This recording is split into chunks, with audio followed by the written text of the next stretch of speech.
With more, here's Brian Hamilton, chairman of Sageworks, which provides financial planning for smaller, unincorporated businesses. I guess, Brian, a lot of those small businesses are worried. Should they be?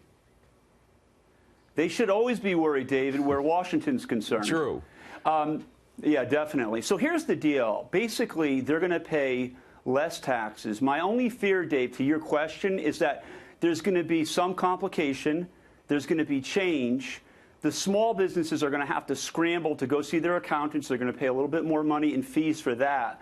But outside of that, I'm a Fonzie. I'm a thumbs up on the tax plan for the small companies that create the jobs and they do the innovation. All right, well, let's talk about the two different versions. The Senate version, in terms of these pass-through rates, the top rate in the Senate version is a little lower. It's 23%. The House is a little higher, 25%. So I would think the small businesses would like the Senate plan better, right?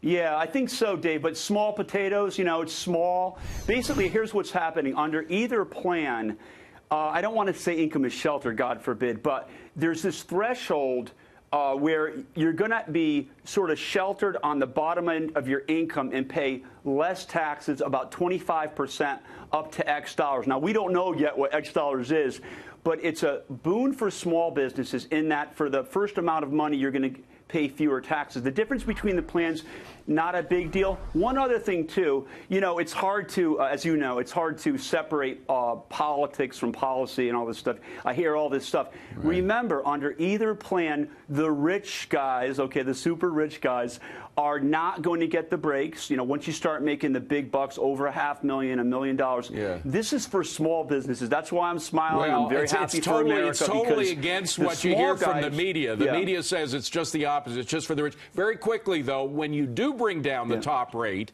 as Ronald Reagan did in the 1980s, down to 28%, it'll still be up around 40% if this tax plan comes through. When you bring down the top rate, you really do encourage a lot of entrepreneurs who take it all out of their pocket, who pay taxes on an individual rate. Isn't that better for entrepreneurship quickly if you lower the top rate?